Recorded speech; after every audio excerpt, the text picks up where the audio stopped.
kali ini kita teman-teman akan mengampu mata kuliah kesehatan masyarakat. Seperti pada mata kuliah sebelumnya di pengantar ilmu kesejahteraan sosial, saya sebagai asisten di sini dan dosen pengampu mata kuliahnya itu adalah Dr. Gigi Marion Siagian, Master Epidemiologi. Nah, beliau adalah salah satu satgas COVID di Jawa Barat ya Bu, dan banyak pengalamannya beliau itu yang menarik untuk kita simak ya teman-teman, dari segi teori keilmuan dan aplikasi di bagaimana di lapangannya beliau sangat sangat berpengalaman. Baik, selanjutnya saya persilahkan kepada Ibu Marion untuk memulai kelas ini. Mangga. Ya, terimohon Bu Umi untuk perkenalannya. Adik-adik mahasiswa yang saya hormati, Assalamualaikum warahmatullahi wabarakatuh. Selamat siang, salam sejahtera bagi kita semua. Sampurasun. Sampes. Nah, ini teh belum sarapan. Ya, adik-adik barangkali harus semangat ya. Walaupun memang kondisinya belum begitu baik ya. Saya berharap adik-adik tetap semangat ya. Karena masa depan negeri ini ada di tangan kelompok umur adik-adik sekarang. Mudah-mudahan ini ada yang bisa menjadi pengambil keputusan ya di dalam setiap pemerintahan. Adik-adik ini nanti bisa masuk ya dalam pengambil keputusan sehingga bisa negeri ini bisa diisi oleh orang-orang muda yang cukup kompeten, capable ya di dalam bidangnya. Nah, saya Marion ya sebagai Kepala Bidang Kesehatan Masyarakat di Dinas Kesehatan Provinsi Jawa Barat. Tadi saya lupa ya di kelas sebelumnya, S1 saya dokter gigi ya, tapi alhamdulillah kayaknya baru hanya 3 tahun, 4 tahun saya pernah mempraktekkan ilmu kedokteran gigi saya dulu ya. Tapi setelah itu 26 yang ini. Jadi saya lebih banyak di manajemen, kemudian saya mengambil epidemiologi lapangan di UI, Universitas Indonesia. Salah satu ilmu yang kalau saya rasa cukup berat ya untuk di dalam kesehatan itu cukup berat ya, epidemiologi. Dan S3 saya administrasi publik di Brawijaya Malang. Nah, saya hanya ingin mencontohkan kepada adik-adik ya bahwa saya berani keluar daripada bidang ilmu saya ya. Bagaimana saya harus bisa ya, orang kesehatan itu saya melihat selama ini orang kesehatan itu hanya berkutat di teknis kedokteran, teknis medis, teknis kebidanan, teknis keperawatan dan lain-lain. Saya mau bagaimana kesehatan ini bisa menjadi tidak menjadi komoditas tapi menjadi penentu ya. Kesehatan saat ini sangat mempengaruhi kehidupan sosial kita ya. COVID saat ini memporak-porandakan salah satu sisi kehidupan sosial kita ya. Contohnya adik-adik itu mau lebaran aja langsung disebut tidak boleh mudik, tidak boleh sekolah tatap muka ya, daring. Apalagi banyak tidak bolehnya. Ini sebenarnya banyak sekali mempengaruhi kehidupan sosial kita ya, mempengaruhi kesehatan kita ya. Tidak hanya kesehatan secara fisik tetapi secara kesehatan secara komprehensif, kesehatan jiwa ya, bagaimana adik-adik itu tidak berinteraksi langsung ya. Zaman saya kuliah mah interaksinya adik-adik baru 1 semester langsung suruh daring ya. Kalau saya mah dulu bebas duduk di bawah pohon untuk bikin kuliah kan gitu ya. Itu hal-hal yang mempengaruhi sebenarnya ya. Nah, salah satu disiplin ilmu yang sangat mempengaruhi dalam kehidupan sosial kita, kehidupan dalam kesehatan kita itu adalah kesehatan masyarakat ya. Adik-adik di dalam prodi kesejahteraan sosial ini harus bisa menguasai, harus bisa memahami ya, ya. Saya izin share slide.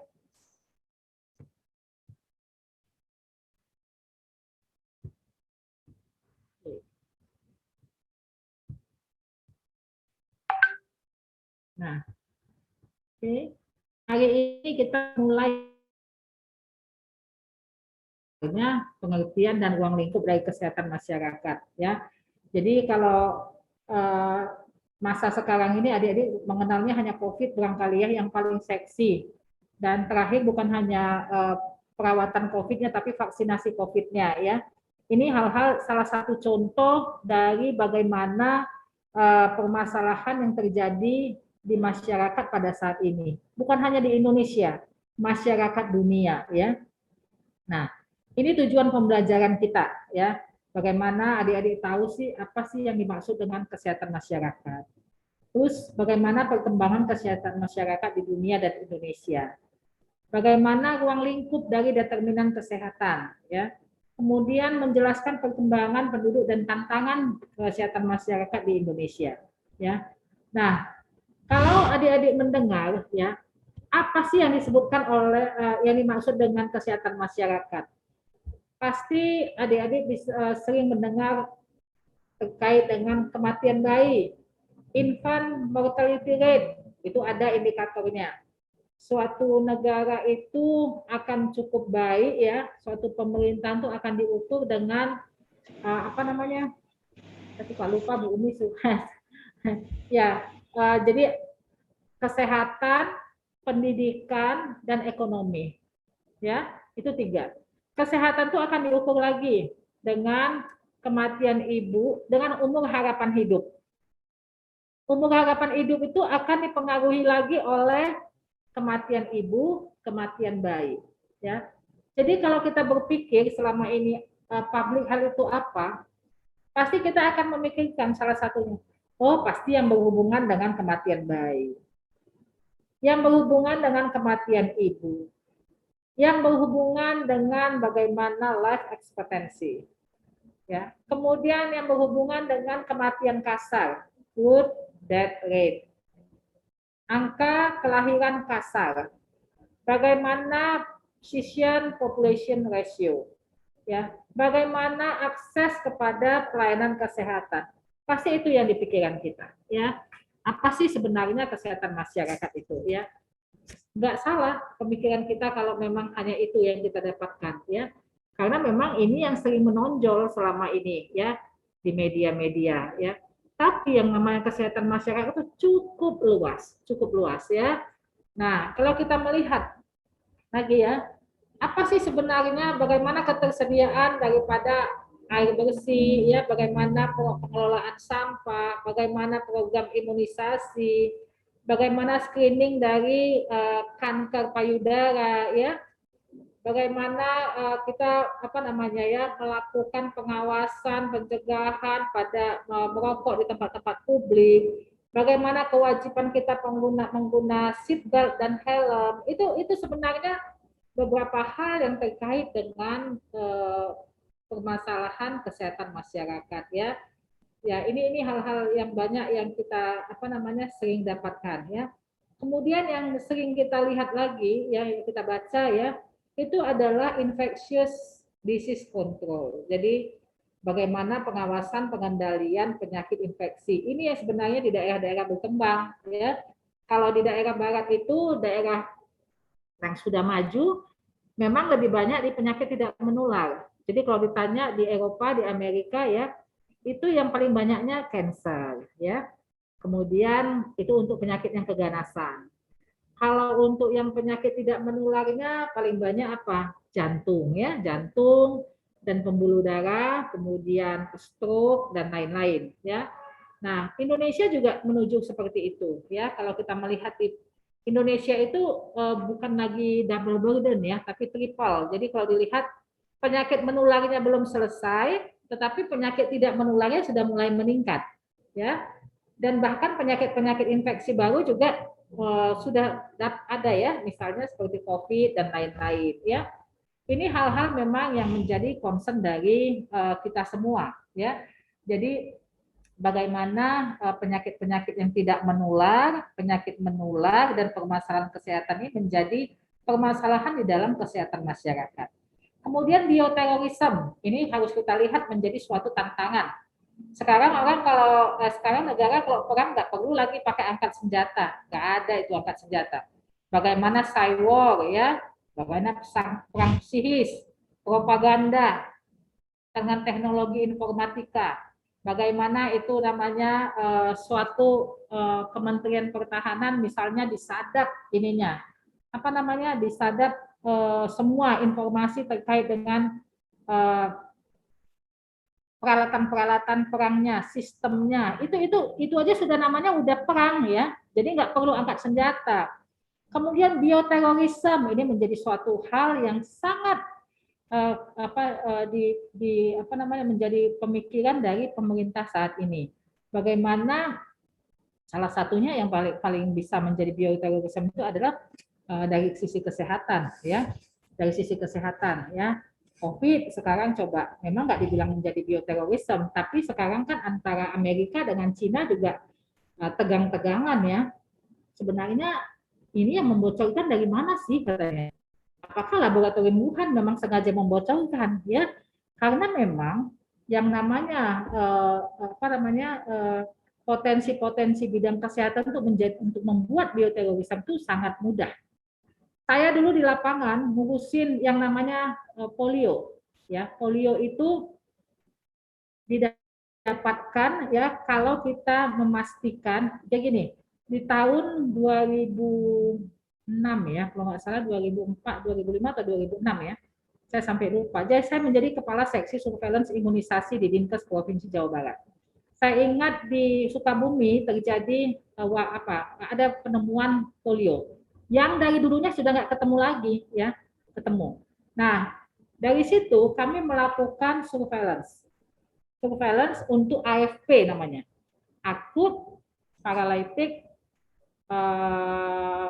Jadi gini, apa namanya akut, aduh saya kok jadi lupa ya. Pokoknya jadi itu namanya tungkai kakinya jadi apa layu ya, lumpuh layu akut ya. Jadi itu AFP, surveillance AFP.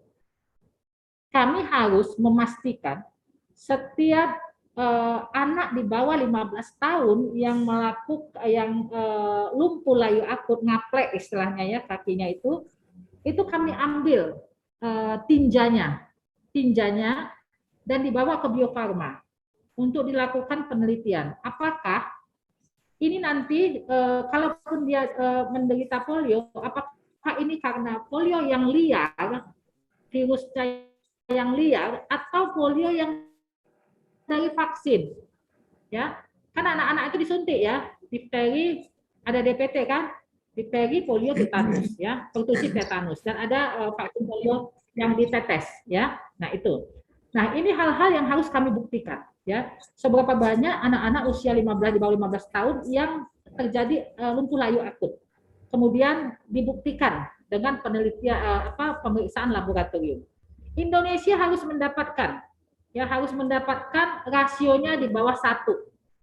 Nah, sekarang alhamdulillah ya, itu sudah berjalan dan kita sudah dapat sertifikasi bebas polio. Kita bisa membuktikan. Ini hal-hal ya. Sebenarnya yang namanya maaf sekali.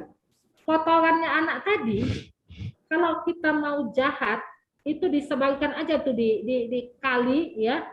Itu banyak yang memakai air kali yang masih sanitasinya belum bagus, ketersediaan air bersihnya. Itu bakal banyak anak-anak yang akan menderita polio. Jadi potensi untuk bioterorisme bisa, ya.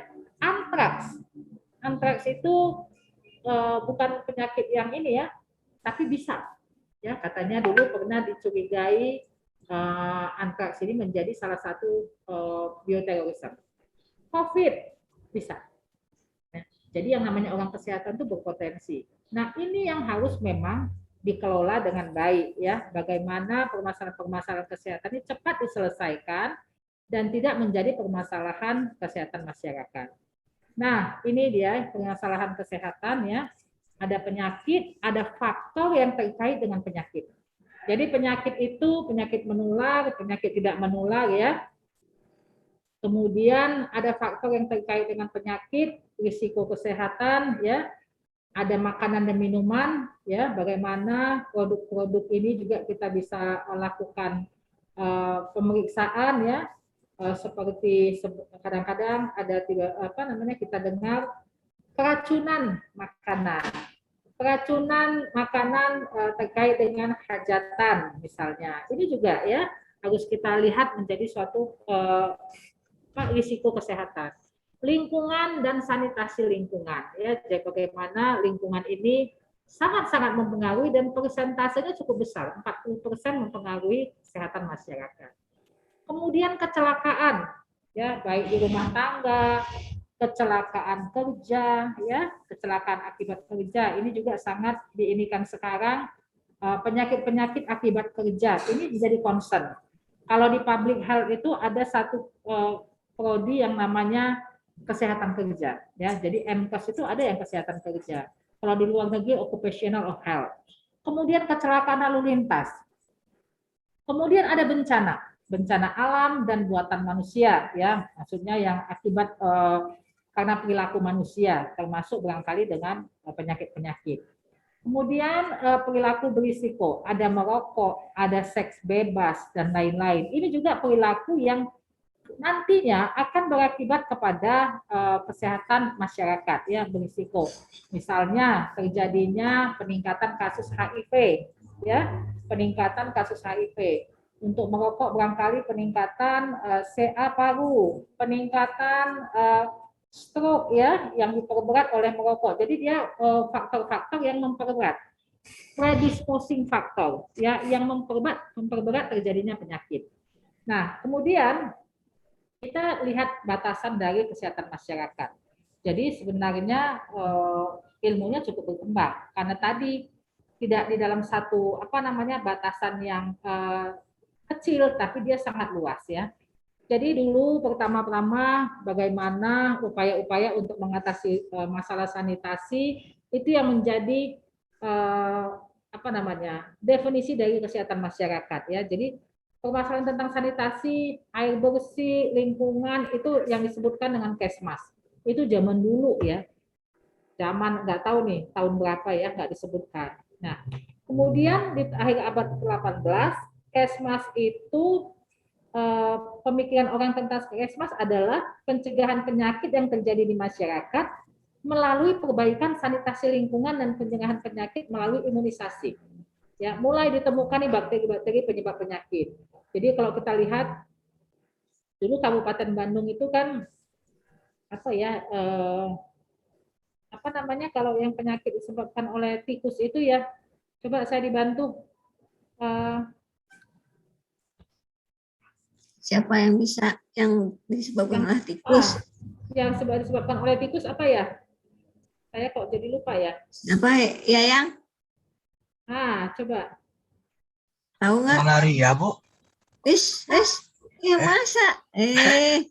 Masa tikus malaria? Malaria mah nyamuk atuh. Ya, saya lupa nih apa ini ya. Tikus apa Danti? Pes bukan Bu. Nah itu. Nah, saya juga kadang-kadang maklum ya, udah usia. Jadi, nah itu dulu kan pernah melanda di Kabupaten Bandung. Sampai saat ini belum pernah lagi, kita nggak menemukan. Tapi tetap dilakukan surveillance terhadap pes. Jadi kalau ada peti-peti kemas yang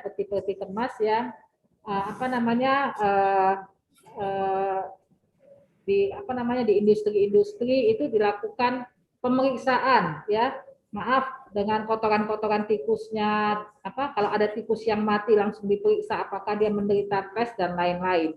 Itu namanya surveillance ya, surveillance faktor risiko. Kemudian kalau kita lihat di abad 19, kita melihat lagi Kesmas ini adalah upaya integrasi antara ilmu sanitasi dengan ilmu kedokteran. Jadi mulai berkembang ya dari abad ke-18 sampai ke-19 sudah mulai ya. Barangkali juga sudah ditemukan banyak ahli-ahli ya. Jadi sudah mulai bisa memeriksa secara laboratorium ya. Perkembangan ilmu kedokteran juga sudah makin meningkat ya. Jadi makin banyak hal-hal yang ditemukan ternyata ini terkait antara ilmu sanitasi dengan ilmu kedokteran ya. Kemudian kalau kita lihat ini diartikan lagi bahwa aplikasi keterpaduan antara ilmu kedokteran, ya, sanitasi dan ilmu sosial dalam mencegah penyakit yang terjadi di masyarakat, ya.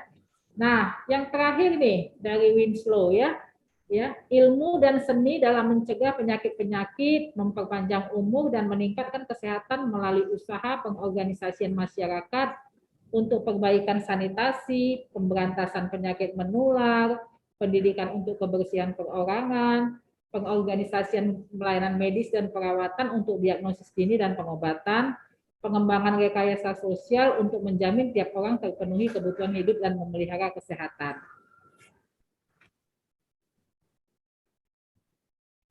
Nah, kemudian kita melihat lagi ya bahwa ini bukan hal yang mudah untuk pemerintah saat ini melakukan perbaikan-perbaikan di dalam kesehatan masyarakat ini. Jadi tetap memang kita lakukan upaya-upaya pengorganisasian masyarakat dan penggerakan masyarakat. Jadi tidak hanya pemerintah yang melakukan intervensi, tetapi wajib semua sektor ikut, ya, semua sektor ikut, ya.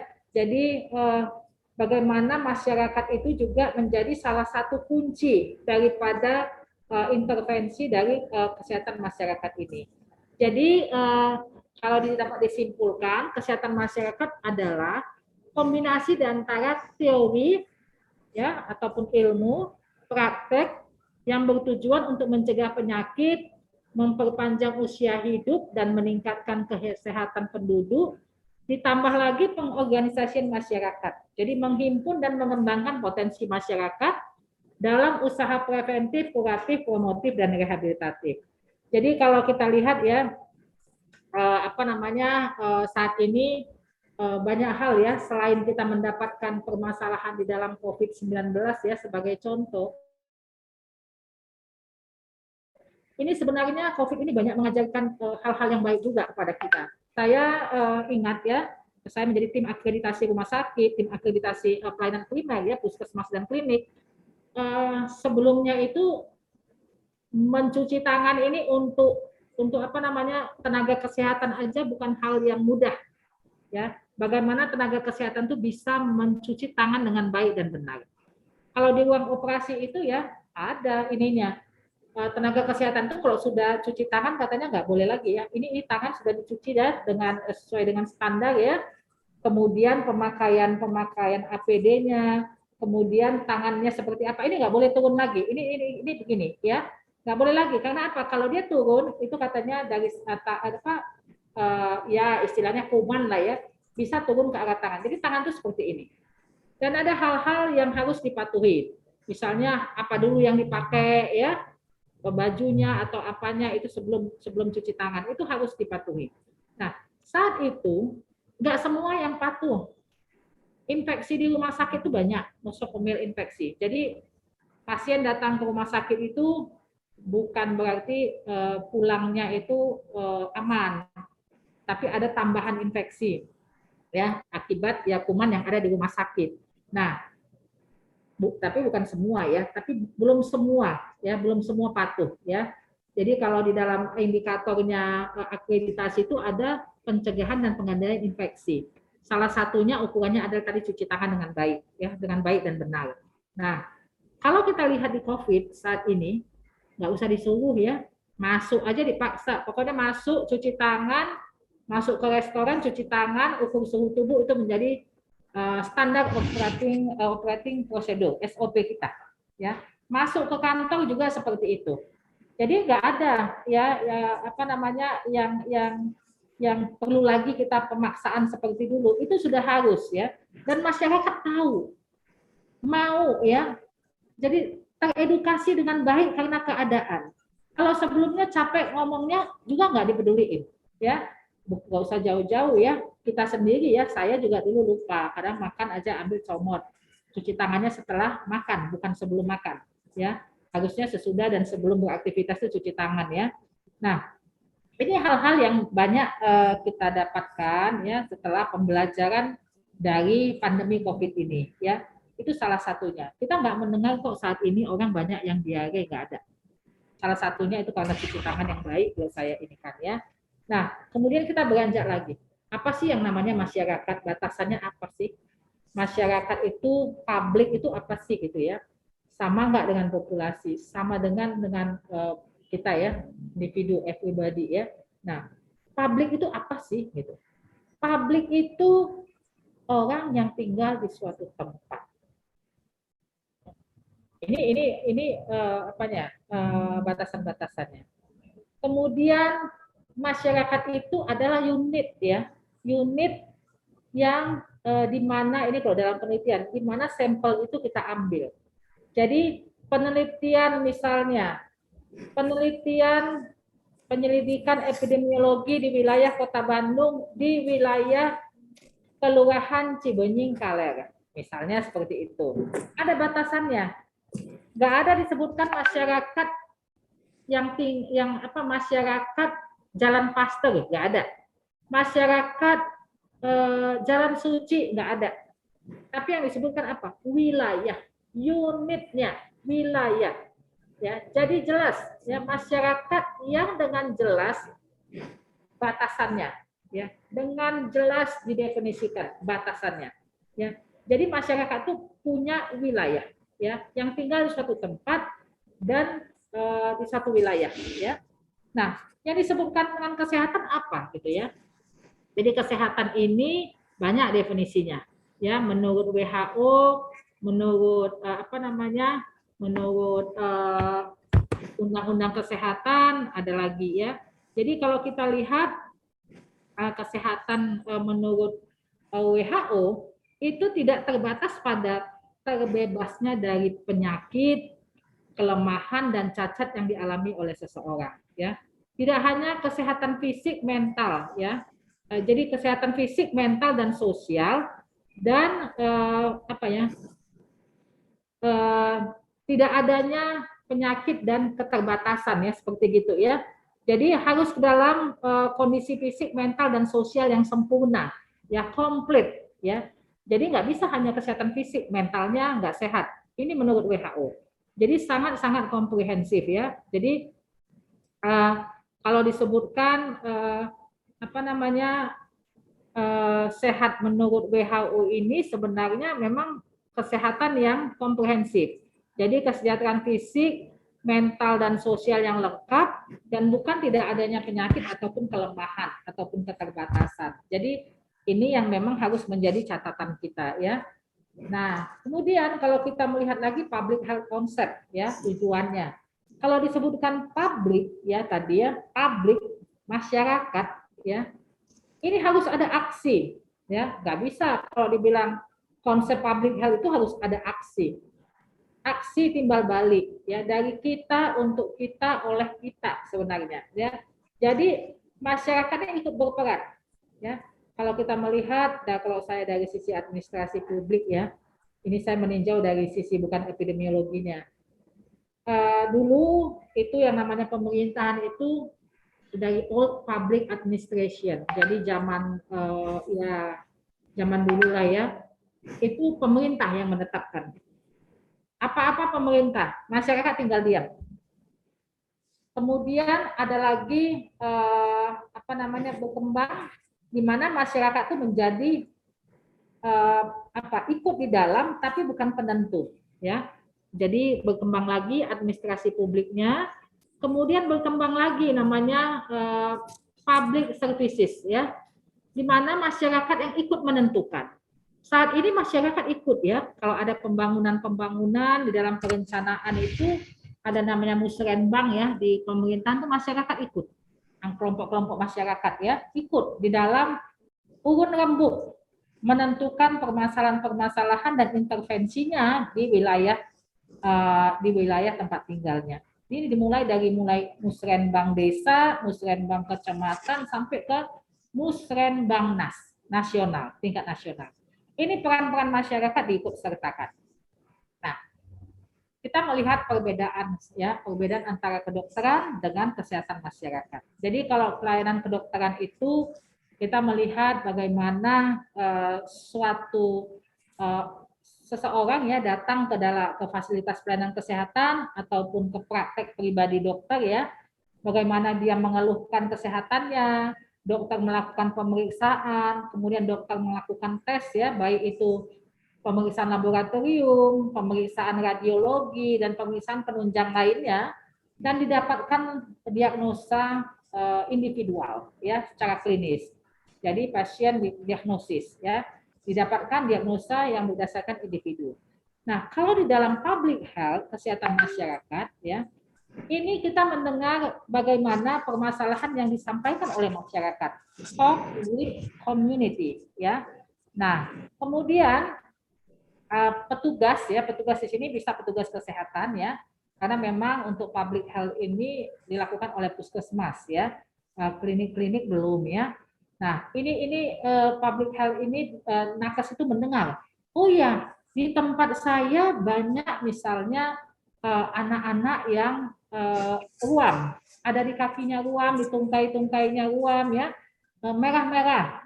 Ini nakes mendengarkan, kemudian mencatat dan melakukan survei ke tempat. Ya, seperti waktu saya di surveillance itu, saya melakukan juga KLB difteri di Baru Jamas di Cianjur.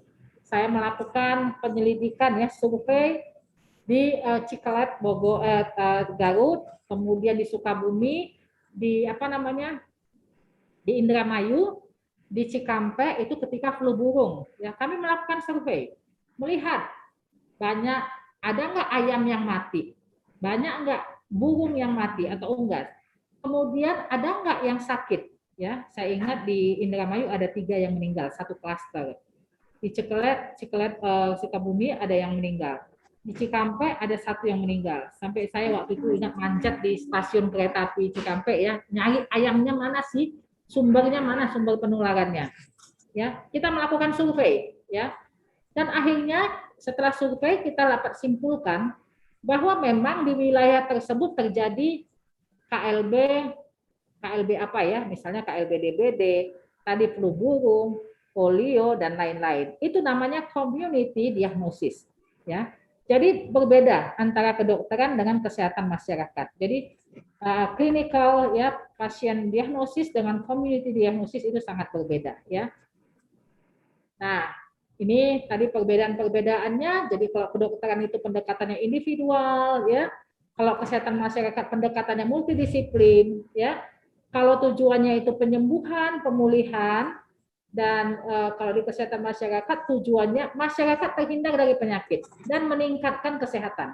Jadi lebih banyak penekanannya kepada promotif dan preventif.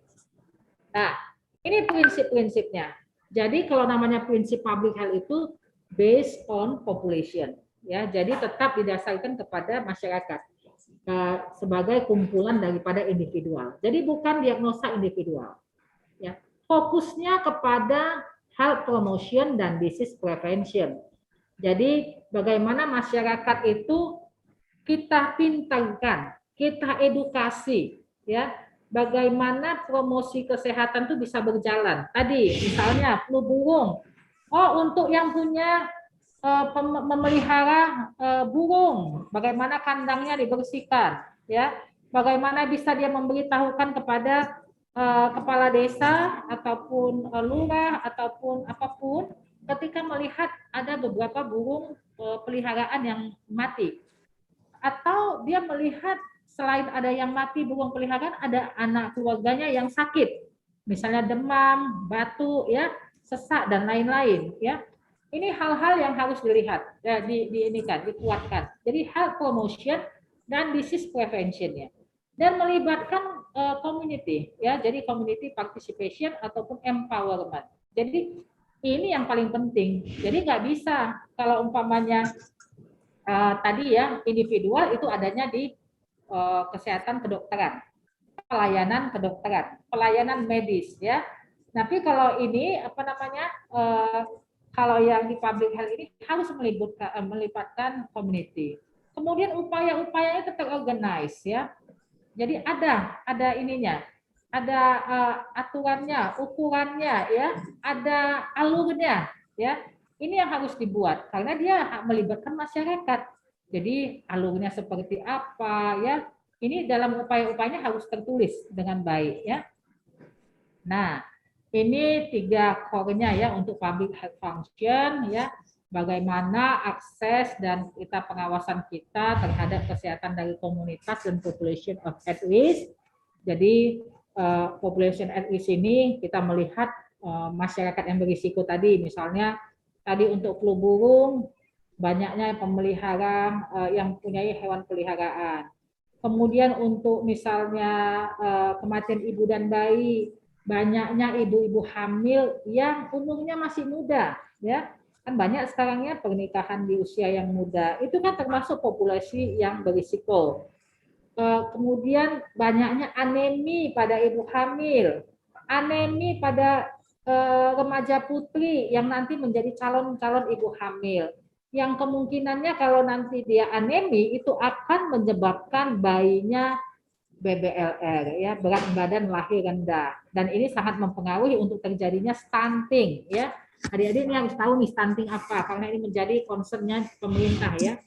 Jadi stunting itu pertumbuhan yang tidak normal daripada umur yang seharusnya. Jadi kalau sering disebutkan kerdil, pendek ya, tapi jadi dia pertumbuh kembangnya tinggi badan, panjang badan dari bayi ya, tinggi badannya pada anak balita itu tidak sesuai dengan umur seusianya ya. Ini yang menjadi concern pemerintah. Kemudian tadi analisis yang kita lakukan ya setelah kita melakukan kegiatan survei tadi kan, survei di masyarakat, kita lakukan analisis, kita dapatkan diagnosis ya, itu kita bisa membuat kebijakan dari pemerintah setempat, formulate public policies ya, jadi memformulasikan kebijakan-kebijakan publik untuk kita membangun ya, membuat prioritas ya dan pemecahan-pemecahan masalahnya. Jadi ini, jadi ada peraturan kepala desa nantinya, peraturan camat ataupun peraturan dari bupati wali kota, bahkan peraturan gubernur dan peraturan yang lebih tinggi lagi. Ini harus bisa dari data-data yang ada ya. Kalau hanya kesehatan kedokteran yang sendiri itu mah nggak perlu, memang kita mah ya sendiri melakukan pencegahannya. Tapi ini untuk masyarakat ya. Kalau misalnya di satu wilayah atau di satu provinsi Jawa Barat, kok banyak ya sekarang yang berobat ke rumah sakit ibu-ibu dengan CA gitu ya, CA payudara ya, dengan CA cervix. Ini harus menjadi coba dilihat dulu kelompok umurnya ya. Oh ternyata usianya usia muda gitu ya. Pekerjaannya apa? Ini kan termasuk di dalam survei yang ditanyakan. Nanti ketika kita melihat ya, oh ternyata ini ibu-ibu yang banyak dengan usia perkawinan yang muda. Ketika dia usia perkawinan yang muda, nggak sampai berapa tahun lagi dengan ya lifestyle yang tidak baik, barangkali ataupun adanya seks bebas dan lain-lain, berpotensi untuk menjadi kanker serviks. Nah ini kita ini kan membuat kebijakan-kebijakan, bagaimana pendekatan-pendekatan kita lakukan melalui tokoh agama, tokoh masyarakat dan lain-lain. Kebijakannya apa? Coba kita lakukan pendekatan. Usia perkawinan tidak boleh terlalu muda ya. Ada batasannya. Kemudian bagaimana untuk kanker payudara?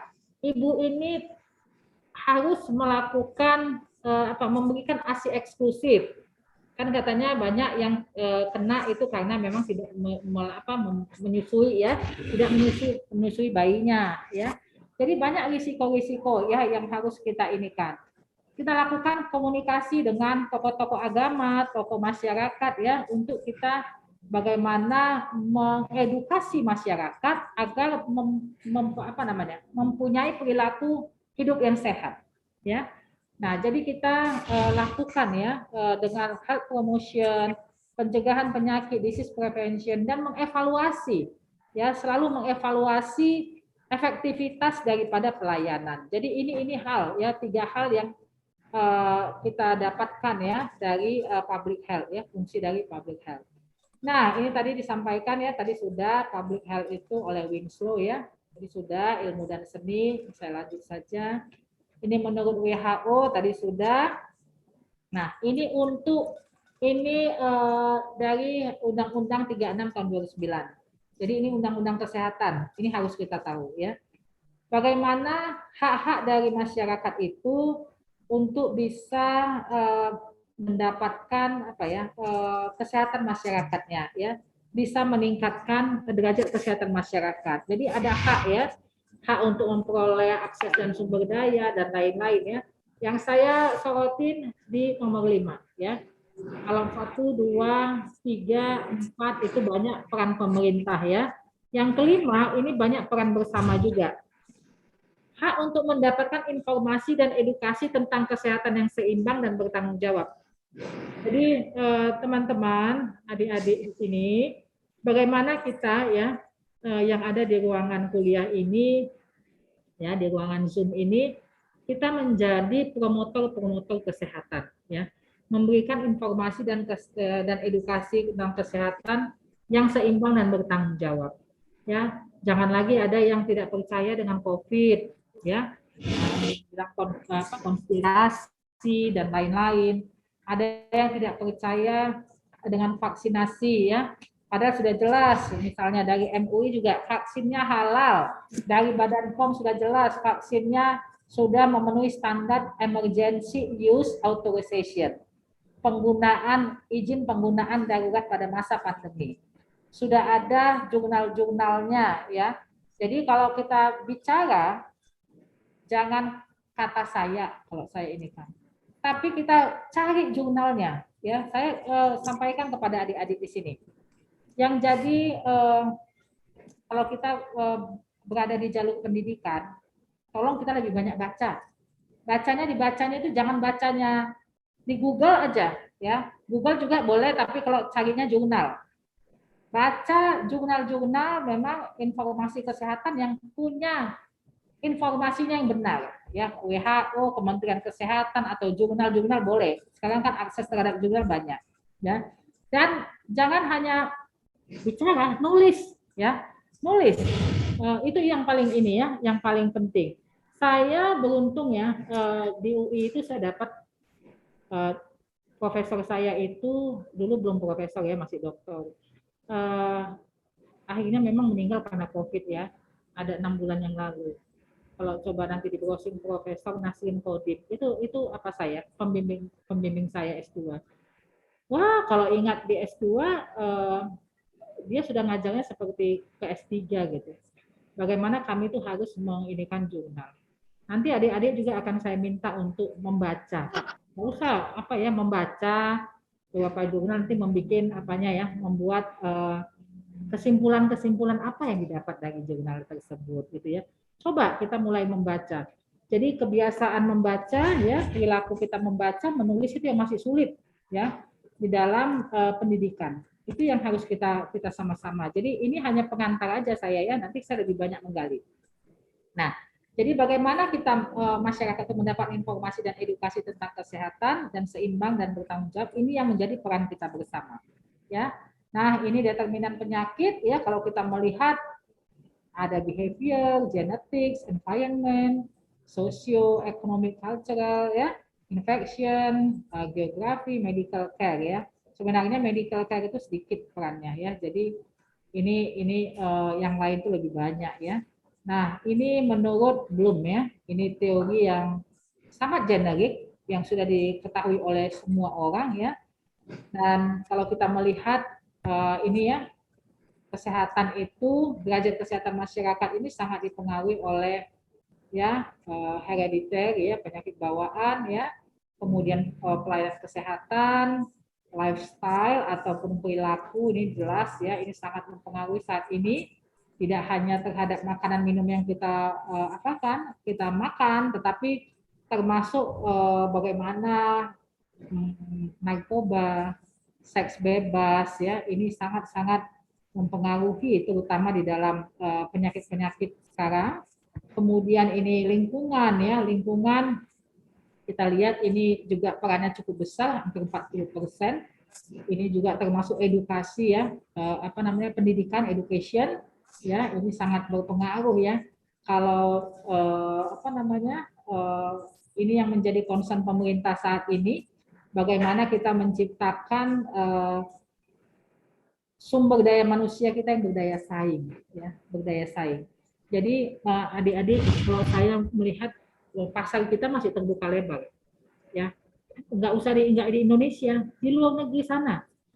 Saya ingat di apa namanya di Brussels, ponakan saya, bukan ponakan, sepupu saya tinggal di Brussels, ya, dia melahirkan, saking memang angka kelahirannya di sana sangat rendah, malah tidak ada yang mau melahirkan, ya. Sana orang kalau namanya tidak nikah juga nggak masalah gitu, ya. Dia hanya pelihara binatang peliharaan, anjingnya, ya, kucing dan lain-lain, itu menjadi teman dia. Kalau namanya berumah tangga itu menjadi rumit, mereka nggak apa-apa. Nah, ponakan saya itu melahirkan itu malah dibayar di sana. Karena Indonesia memang ya kalau anaknya nggak 2 ya 3 seperti itu, ya. Dia tidak melahirkan dibayar gitu. Karena saking minus, ya, apa namanya, bukan zero, minus growth, ya. Jadi pertumbuhan penduduknya sangat-sangat minus, ya. Jadi kalau kita lihat itu juga menjadi suatu permasalahan, ya. Bagaimana apa namanya kondisi masyarakat sudah nggak mau, pokoknya saya nggak mau menikah, ya. Tapi ya seks bebasnya kita nggak tahu, ya, mereka seks bebasnya seperti apa. Nah, ini hal-hal yang menjadi concern kita, ya. Jadi menjadi concern kita, ya. Bagaimana ini bisa derajat kesehatan masyarakat ini bisa menjadi lebih baik, ya, dengan 4 faktor utama. 4 faktor utama ini, ya. Selain faktor ini yang faktor utama, dan ada faktor predisposing, ya, jadi faktor yang memperberat, ya. Nah, ini pendekatan pada kesehatan populasi. Jadi ada pelayanan kesehatan, ya, kemudian ada kesehatan masyarakat tradisional, ya. Kalau kita melihat ini juga banyak sekali permasalahan, ya, di dalam kesehatan masyarakat tradisional yang memang masyarakat kita juga masih perlu pemahaman-pemahaman, ya, kemudian pelaku yang menjalankan kesehatan tradisional ini perlu juga dilakukan pembinaan agar karena ini menjadi satu disiplin ilmu yang memang sudah diakui, ya, Kestrat ini, misalnya kepada yang pijat, bekam, akupunktur yang dilakukan oleh secara tradisional, untuk jamu, ya, itu menjadi satu kekayaan kita sebenarnya. Nah, perlu pembinaan-pembinaan, ya. Kemudian bagaimana juga sosialnya, ya, intervensi dengan sektor kesehatan, sektor selain kesehatan yang masih memiliki tujuan yang berhubungan dan memiliki efek sekunder dari kesehatan. Jadi peningkatan status pendidikan, nutrisi maupun sosial ekonomi. Ini pendekatan-pendekatan yang dilakukan pada kesehatan masyarakat, ya. Nah, kalau kita melihat, ya, bagaimana pelayanan kesehatan itu dibutuhkan hanya perorangan, ya. Jadi medical care is needed only part of the time. Jadi hanya sebagian, ya, tidak terus menerus, ya. Dan public health, ya, public health ini kita melakukan monitoring, ya, dan diagnosis dari komunitas tadi sudah disampaikan, ya. Dan bagaimana kita meningkatkan, ya, promosi-promosi kesehatan dan juga perilaku. Jadi edukasi yang lebih ditekankan pada individual untuk bisa jadi edukasi kita kepada individual, tapi memang nanti efeknya kepada masyarakat. Misalnya tadi cuci tangan dengan baik, ya, itu kan efeknya kepada kesehatan masyarakat. Jadi communities need public health all of the time in order to stay healthy.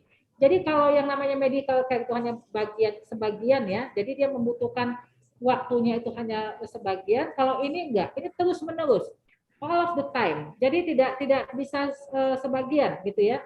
Ini dilakukan terus menerus karena memang hubungannya dengan masyarakat. Kalau tadi hubungannya dengan individu, jadi hanya ketika dilakukan pelayanan, ya sudah selesai sampai di situ, ya. Nah, ini lahirnya ilmu kedokteran dan kesehatan masyarakat, ya. Jadi kalau kita melihat perkembangannya cukup besar, ya. Saya nggak tahu nih tahun berapa, ya. Saya sudah membaca, ya, saya nggak mendapatkan tahunnya, tapi barangkali ini zaman tahun berapa ya kayaknya. Jadi ini juga di mitos Yunani ini sudah jelas ya tertulis bagaimana mereka melakukan upaya-upaya kesehatan ya. Tetapi beda antara istri dan suaminya ini di mitos ya. Mitos di Yunani istrinya itu melakukan upaya pencegahan sebelum terjadinya penyakit ya. Jadi dia beranggapan bahwa lebih baik memperkuat tubuhnya dengan makanan yang baik dibandingkan dengan pengobatan. Jadi sudah ada sebenarnya pemikiran, nilainya sudah dapat ya. Tapi memang masih dalam nilai yang sederhana ya. Nah, kemudian dari kedua tokoh ini muncul berkembangnya dua ilmu kesehatan yang berbeda. Ya, satu berkembang ilmu kedokteran, pengobatan dan pemulihan atau kuratif dan rehabilitatif. Dari istrinya didapatkan pencegahan dan peningkatan ataupun preventif dan promotif. Jadi ada dua ya. Ini satu rumah aja berdua, dua ininya, ilmu yang dihasilkan ya. Nah, ini perkembangannya. Jadi kalau kita lihat ini periode sebelum ilmu pengetahuan tadi ya, dan periode setelah ilmu pengetahuan. Jadi mulainya abad 18 ya. Nah, ini yang dari zaman Yunani kuno tadi. Jadi mereka didapatkan dari dokumen-dokumen, ada upaya penanggulangan penyakit, ada peraturan tertulis, ada keharusan dari pemerintah kerajaan. Jadi ini ya, tertulis ya di dalam biasanya di dalam dokumen-dokumen yang lama ya.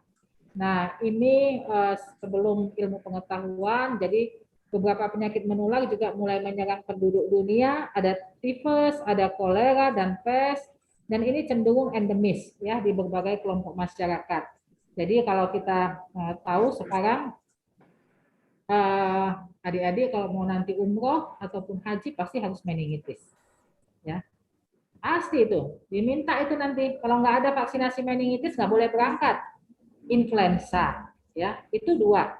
Kalau mau ke daerah Brasil, apa namanya Amerika Latin, yellow fever, ya.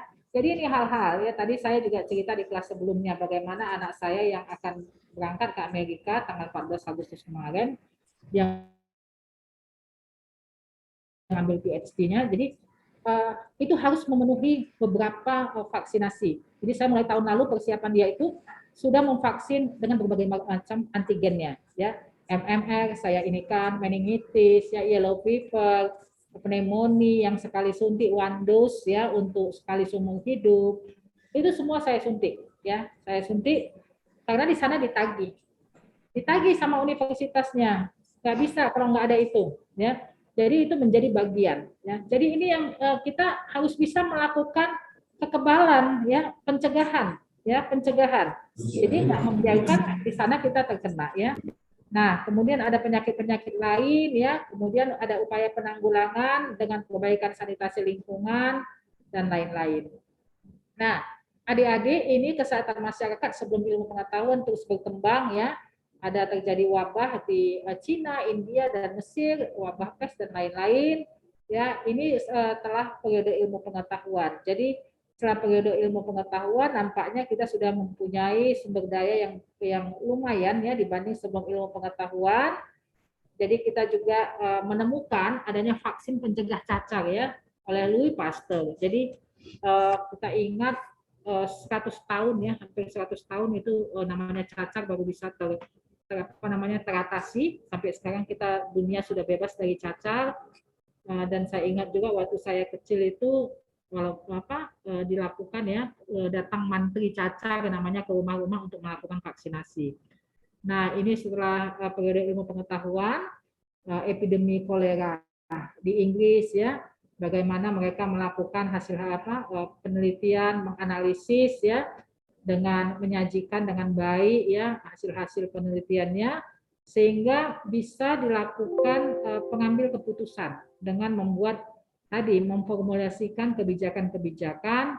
Nah, di sini disebutkan Parlemen Inggris itu mengeluarkan undang-undang. Jadi ini hasil-hasil daripada kajian epidemiologi, analisisnya menghasilkan aturan ya, memformulasikan aturan-aturan untuk perbaikan-perbaikan kesehatan masyarakat ya.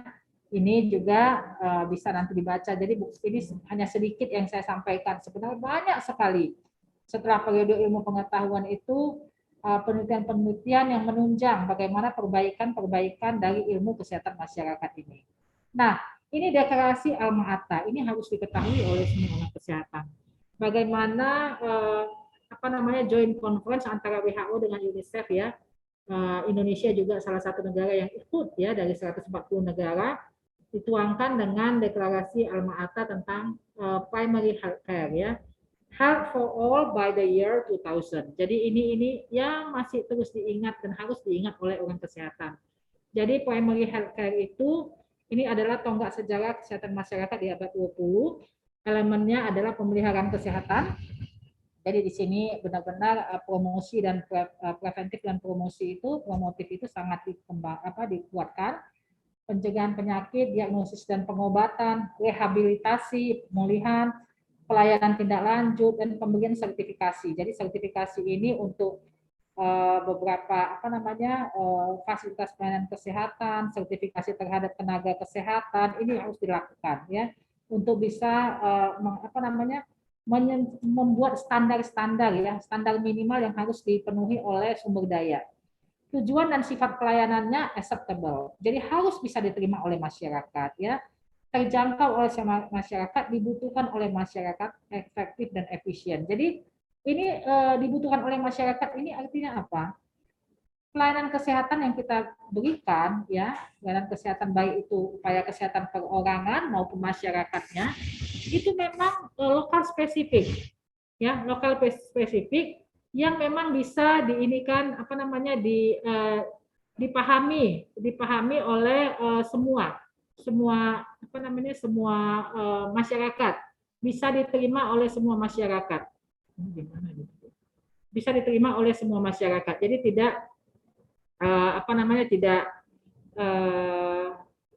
tidak mubazir ya, karena sumber daya itu sangat mahal harganya ya. Menyetak satu sumber daya manusia juga bukan hal yang mudah. Bentar ya, ini gimana? Nutup. Nah, ini perkembangan kesehatan masyarakat di Indonesia. Jadi sebelum dan setelah kemerdekaan kita melihat beberapa perkembangan ya. Sebelum kemerdekaan kita melakukan pemberantasan malaria oleh pemerintah Belanda, ya, kemudian pelatihan dukun bayi, pertolongan persalinan dalam rangka menurunkan kematian bayi, ya. Jadi ini hal-hal yang cukup masif sampai dengan sekarang ya. Kita melakukan kemitraan antara dukun bayi dengan nakes sehingga dukun bayinya tidak lagi melakukan pertolongan persalinan tapi membantu nakes dalam mempersiapkan dan melakukan pertolongan. Jadi misalnya membantulah ya, bukan untuk langsung dalam pertolongan persalinannya. Kemudian ada wabah pes ya, tadi saya sampaikan ya di Kabupaten Bandung termasuk ya lepra, kolera, wabah cacar ya. Ini hal-hal yang kita pernah dapatkan ya sebelum kemerdekaan, kemudian adanya perbaikan sanitasi ya. Dan di tahun 1941 kita mulai melakukan vaksinasi massal terutama untuk kolera dan cacar ya. Nah, kemudian ada perkembangan kesehatan masyarakat di Indonesia. Ini konsep Bekasi. Jadi ya ini Dr. Lemena ini termasuk ya salah satu memang tokoh ya kesehatan ya. Jadi intinya pelayanan kuratif itu tidak ada artinya pengobatan itu tanpa adanya preventif. Jadi ini harus dilakukan bersama-sama ya. Harus dilakukan bersama-sama dan kemudian dilanjutkan lagi oleh Dr. Sulianti Saroso ya. Bagaimana proyek percontohan proyek Bekasi ini sekaligus tempat pelatihan pelayanan kesehatan terpadu. Jadi benar-benar ini menjadi satu tonggak besar ya dalam perkembangan kesehatan masyarakat. Nah, kemudian ada lagi dana sehat dan pos obat desa. Di sini mulai dana sehat dan pos obat desa ini mulai mengikutkan tokoh-tokoh masyarakat, mulai melakukan penggerakan masyarakat ya. Jadi tumbuh berbasis kegiatan kesehatan berbasis masyarakat. Jadi ada dana sehat, pos obat desa, arisan rumah sehat, jamban keluarga. Ya, ini menjadi kekuatan kita. Sekarang juga ada ambulans desa juga ya dan lain-lain. Ini dengan inovasi-inovasinya sekarang semua sedang berkembang. Ya. Kemudian kita juga lihat bagaimana kemunculan istilah kader kesehatan sebagai tenaga inti, ya. Karena kita tahu bahwa nggak bisa ini dilakukan oleh orang kesehatan sendiri. Jadi harus dengan diikutkan oleh kader, ya. Bagaimana terutama untuk mempromosikan kesehatan, ya, pencegahannya. Ini yang kita mintakan, ya, untuk bisa membantu tenaga kesehatan di lapangan, ya. Kemudian tahun 1998 ditetapkanlah puskesmas sebagai sistem pelayanan kesehatan terpadu. Jadi preventif dan kuratif. Jadi kalau kita masih menganut campuran antara preventif dan kuratif, ya, mengacu pada konsep Bandung dan Bekasi, tapi kalau tadi saya sampaikan, ya, di luar negeri, di Thailand terutama, ya, saya pernah ini short course di National Cancer Institute di Thailand, dan kami diturunkan untuk menjadi praktek lapangannya, ya, dari mulai rumah sakit sampai ke puskesmas, dan saya mendapatkan mereka sudah melakukannya, tidak ada lagi kuratif di puskesmasnya, ya, di primary health care, tapi mereka melakukannya utuh public health oriented melalui perawatan kesehatan masyarakat.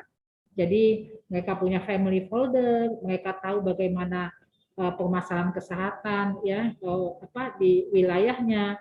Kalau ada yang sakit, mereka hanya rujuk ke rumah sakit ataupun ke klinik. Tapi kalau di Indonesia kita masih mengaduk preventif dan kuratif, karena memang kalau kita juga mau mendirikan puskesmas, rumah-rumah sakit ini memang sumber dayanya cukup besar dan masih belum mampu untuk seluruh karena kita geografinya cukup besar, negara kepulauan dan lain-lain, ini masih cukup membutuhkan sumber daya yang besar, ya.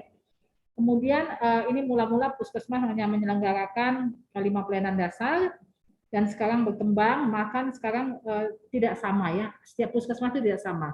Karena ada pelayanan pengembangan dan pelayanan inovasi. Jadi berbeda antara satu puskesmas di Kota Bandung, antara puskesmas Pasir Kaliki dengan puskesmas Garuda pasti beda. Karena tadi sesuai dengan kebutuhan masyarakat setempat. Apa yang dibutuhkan? Nah, itu yang akan dikembangkan oleh puskesmas setempat. Kemudian perkembangan Puslink dan Pustu, ya, ini juga membantu, ya, penjangkauan tadi aksesibilitas masyarakat, ya. Kemudian ada Balkesmas, dan ini juga sekarang memang sudah berkurang, ya, untuk di Jawa Barat tidak ada lagi Balkesmas. Untuk penilaian kinerja puskesmas ini dilakukan stratifikasi, sekarang tidak ada lagi, ya. Perkembangannya sekarang dengan akreditasi. Kemudian ini PKMD, pembangunan kesehatan masyarakat desa, bahwa kita melihat bagaimana PKMD ini ditetapkan sebagai pendekatan yang strategis untuk meningkatkan cakupan pelayanan kesehatan, ya, tidak hanya di pedesaan, di perkotaan juga. Sasaran utamanya agar masyarakat mampu memelihara dan meningkatkan kehidupan yang sehat dan sejahtera, ya. Nah, ini PKMD dan primary healthcare. Jadi sebagai komitmen terhadap deklarasi Alma-Ata, dinyatakan PKMD ini sebagai bentuk operasional dari primary healthcare. Jadi ini perkembangannya pada saat itu, ya. Tahun 82 kita juga menetapkan sistem kesehatan nasional. Ya, jadi ini perkembangannya terus terus menerus berjalan, ya, tidak sangat dinamis, ya, melihat situasi dan kondisi kebutuhan dari masyarakat, ya. Kemudian Posyandu, ini Posyandu juga sebagai perpanjangan tangan puskesmas dulunya, ya, tahun 84. Tapi kalau sekarang Posyandu itu diselenggarakan oleh masyarakat. Kita tenaga kesehatan hanya sebagai mengisi salah satu bagian. Jadi bukan kita. Jadi Posyandu itu kalau dulu memang diselenggarakan oleh bulat-bulat oleh puskesmas, sekarang tidak. Kita punya Kementerian Desa, kita punya Dinas Pembangunan Masyarakat Desa, DPMDes, ya. Ini yang menjadi leadernya, ya. Kesehatan itu menjadi bagiannya. Nah, ini perkembangannya Posyandu, ya. Kemudian ini perkembangan kesehatan masyarakat di tahun 2007-2008, ada desa siaga, desa yang penduduknya memiliki kesiapan sumber daya dan kemampuan untuk tadi, ya, masyarakat itu tahu, mau, dan mampu untuk mencegah dan mengatasi masalah kesehatan, bencana dan kedaruratan kesehatan secara mandiri. Jadi ingat, ya, yang berhasil itu meningkatkan kesehatan masyarakatnya bila masyarakatnya tahu, mau, dan mampu, dan dilakukan secara mandiri. Jadi pemerintah itu hanya bagian. Jadi ada pentahelix namanya, pemerintah, swasta, masyarakat, akademisi ini perguruan tinggi dan isinya semua, dan media. 5 ini harus selalu bersama-sama, ya. Jadi nggak bisa pemerintah sendiri, ya, mengatasi masalah kesehatan masyarakat. Nah, kalau kita melihat desa, ya, desa itu bermacam-macam istilahnya. Ada kelurahan, ada nagari, ada desa adat di Bali, dan macam-macam, ya. Jadi ini juga harus dilihat menjadi suatu kekuatan, ya, kekuatan daripada kita untuk bisa menggerakkan masyarakatnya. Nah, ini sasaran dan pengembangan desa siaga, ya. Ini hal-hal yang terus berkembang, ya. Sekarang nampaknya agak sedikit stuck, ya, desa siaganya, ya. Nggak tahu ini perlu pengembangan lagi, ya. Ini kriterianya sekurang-kurangnya mempunyai pos kesehatan desa, ya. Dan Poskesdes ini adalah UKBM, jadi bersumber daya masyarakat. Jadi bukan orang kesehatan, ya. Poskesdes ini dikelola oleh masyarakat. Ini perkembangannya. Sebelumnya kan Posyandu itu menjadi tugasnya puskesmas, sekarang tidak, ya. Ini contohnya Poskesdes juga, ya, dia bersumber dari masyarakat. Nah, itu barangkali Bu Umi, adik-adik yang bisa saya sampaikan perkembangan daripada kesehatan masyarakat. Sebenarnya kalau mengulas dari kesehatan masyarakat itu bisa seminggu juga nggak selesai. Nanti adik-adik bisa mengeksplor lagi, membaca, ya, membaca jangan hanya ini, ya, tapi saya minta baca juga jurnal, buku, ya, terkait dengan kesehatan masyarakat cukup luas, ya. Tadi saya hanya mengantarkan saja, ya, mengantarkan supaya adik-adik paham sebenarnya apa sih yang namanya kesehatan masyarakat itu. Ternyata nggak mudah dan batasannya perkembangannya cukup luas, ya. Tidak hanya berkembang hanya sanitasi dan lingkungan, tidak hanya urusan kematian ibu dan bayi, tapi apapun yang menyebabkan ataupun berisiko untuk menjadi permasalahan dalam masyarakat, ya, terutama menyangkut kesehatan, itu menjadi permasalahan di kesehatan masyarakat. Jadi sangat besar ininya ruang lingkupnya, dan ini juga harus diketahui, ya, untuk adik-adik yang kuliah di di kesejahteraan sosial, karena nanti itu nggak akan bisa terpisah, ya, antara kesehatan sosial itu kesehatan masyarakatnya itu di dalamnya, gitu, ya. Salah satu bagian dari hal-hal yang mempengaruhi bagaimana kesejahteraan sosial itu bisa didapatkan, ya. Jadi tentunya adik-adik di sini harus bisa mempunyai pemahaman yang baik, ya, terhadap kesehatan masyarakat. Nggak usah jauh-jauh, nanti di lingkungan rumah coba lihat saja, ya, apa sih yang menjadi permasalahan. Ada nggak misalnya sampah, ataupun oh ya lingkungan rumah saya itu kayaknya masyarakatnya masih rumahnya rapat-rapat. Gimana sih buang airnya? Kemana ini? Ke septic tank atau langsung ke badan air? Langsung ke kali? Itu akan menjadi permasalahan masyarakat. Nggak usah jauh-jauh. Gimana sih perilakunya, ya, terhadap kebersihan lingkungan? Itu aja. Apakah anak-anak bayi-bayi yang dilahirkan oleh ibu-ibu muda yang di wilayah rumah kita sudah dibawa ke posyandu atau sudah mendapatkan vaksinasi, balitanya sudah ditimbang setiap bulan, itu menjadi permasalahan. Coba, hanya itu aja coba cari nanti, ya. Apa sih yang menjadi permasalahan, ya? Kalau di tempat saya banyaknya permasalahannya masih pakai maskernya. Jadi kalau saya lewat tuh suka berulang kali bukan nggak punya masker, dipelorotin ke bawah, ngobrol-ngobrol dengan maskernya di bawah dagu, padahal maskernya ada, gitu, ya. Masih belum, ya. Kemudian cuci tangannya dulu di arah ke kompleks rumah saya itu di depannya ada tertulis cuci tangan dulu sebelum masuk, karena kompleks saya itu setengah kampung setengah gitu, ya, wilayah kompleks. Sekarang nggak ada lagi tuh yang ngurusin cuci tangan, apa jangan-jangan memang nggak ini lagi, gitu. Jadi ini hal-hal saya sudah berpikir kayaknya saya perlu lagi nih ngobrol-ngobrol dengan Pak RT-nya, Pak Lurahnya, apakah memang sudah disiplin ketaatan terhadap protokol kesehatan sudah cukup baik, gitu, ya. Itu hal-hal yang bisa kita gali dari lingkungan sekitar kita. Jadi kemarin ya di Dinas Kesehatan ini cerita ya, 2 hari yang lalu dari tim saya melakukan datang ke bidang-bidang, ya datang ke seksi-seksi lain. Ditanya bagaimana cara cuci tangan yang baik, pada ketawa-ketawa. Kenapa? Karena ketawanya malu karena tidak baik cara cuci tangannya. Itu orang kesehatan. Saya bilang, aduh gimana ya, kita orang kesehatan aja langkah-langkah cuci tangannya masih tidak baik gitu ya. Ya sebenarnya ketawanya karena ngetawain diri sendiri sebenarnya. Jadi bukan karena ketawa ini ya. Nah, apalagi di masyarakat itu hal-hal yang kita inikan. Jadi cuci tangan itu bukan hanya karena COVID, tapi bisa meminimalisir penyakit infeksi lainnya, bukan hanya COVID, ya. Penyakit infeksi lainnya. Karena penyakit infeksi lainnya itu bisa masuk tadi melalui mata, melalui hidung, melalui mulut. Kan kita nggak pernah disuruh cuci kaki ya, karena kaki itu nggak sampai ke mulut gitu, ya. Kita nggak pernah cuci kaki sebelum masuk ke ruangan, nggak ada. Makanya saya kalau disemprot-semprot tuh masuk ke ruangan, ada restoran waktu itu ya. Bu, tunggu dulu, telapak kakinya disemprot. Untuk apa sih disemprot telapak kaki? Saya bilang. Untuk apa disemprot? Kalau itu kan minjak ubin lagi. Ubinnya itu apa bersih semua? Apa steril? Emang kaki saya masuk ke mulut. Tapi yang namanya tangan saya ini memang masuk ke mulut, kucek-kucek mata, pegang-pegang hidung, pegang-pegang telinga, dan lain-lain. Kaki kan nggak sampai. Nah, seperti ini ya, pemahaman ini yang harus kita punyai gitu ya. Buang-buang uang ya, kalau kakinya disemprot-semprot mau masuk ke satu ruangan. Padahal ubinnya juga nggak dibersihkan kok, cuma hanya dilap-lap gitu ya. Jadi banyak hal sebenarnya, mengedukasi itu tidak mudah. Mengedukasi diri sendiri saja tidak mudah, apalagi mengedukasi masyarakat.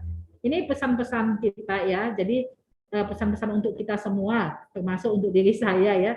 Bagaimana ilmu yang kita punya, ya, pengetahuan yang kita punya bisa kita sampaikan kepada masyarakat dengan baik. Mau dia dengar atau tidak, mau nurut, itu nggak mudah memang. Tapi kita tetap berupaya. Karena apa? Perubahan perilaku itu nggak bisa seperti membalikkan telapak tangan.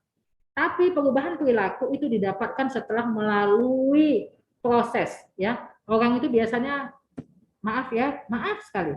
Kayak tadi saya bilang, COVID ini merubah perilaku kita terhadap protokol kesehatan setelah banyak korban. Tadi saya sudah sampaikan, cuci tangan yang baik aja di tenaga kesehatan itu nggak mudah. Sekarang otomatis takut mati, takut masuk ICU, takut ya gitulah ya. Nah, itu harus. Jadi ada proses. Nah, teman-teman, jadilah promotor kesehatan, jangan pernah lelah, apalagi dengan ilmu kesejahteraan sosial itu orang-orang yang tangguh, yang harus kuat hubungannya dengan masyarakat, ya. Salah satunya tadi bagiannya ya kesehatan masyarakat ini harus menjadi ilmu yang teman-teman miliki. Demikian Bu Umi, adik-adik yang bisa saya sampaikan. Mohon maaf bila agak panjang, mudah-mudahan materi ini bisa membuka pemikiran kita terhadap kesehatan masyarakat. Nanti di pertemuan selanjutnya kita akan mengulas lebih banyak lagi, tapi barangkali itu lebih banyak nanti 2 arah ya. Ini di awal saya akan memberikan dulu 1 arah, supaya adik-adik punya pemahaman yang sama. Demikian yang bisa saya sampaikan. Wassalamualaikum warahmatullahi wabarakatuh. Waalaikumsalam warahmatullahi wabarakatuh. Terima kasih Ibu. Nuhun Bu Marion, sangat Terima kasih Bu. Sangat komplit semua ya.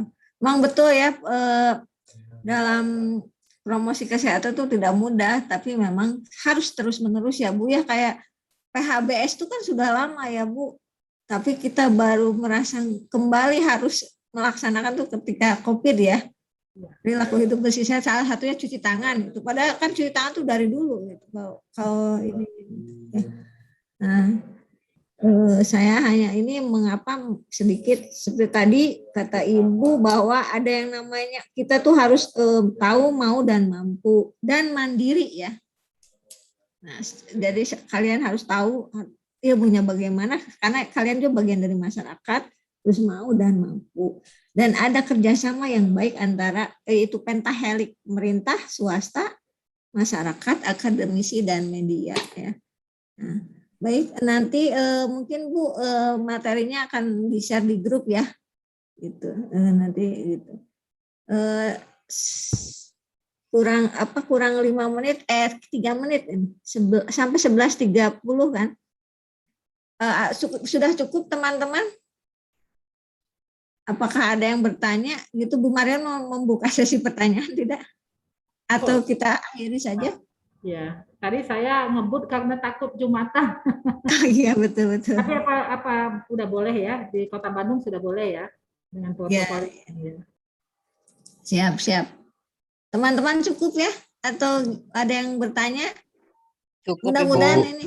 Oh iya, siap. Cukup, Bu. Mudah-mudahan teman-teman ini ya menyimak gitu, karena saya pun sangat menyimak dari tadi karena ini menarik dan ini pengetahuan yang harus kita miliki gitu, apalagi sebagai orang kesejahteraan sosial ya. Dan kalian beruntung semester ini mendapatkan mata kuliah kesehatan masyarakat dari ahlinya, dari praktisi langsung gitu. Itu aja Bu Marion, hatur nuhun.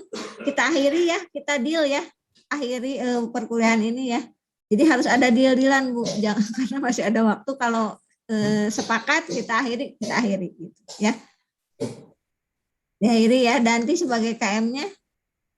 Ya, Bu.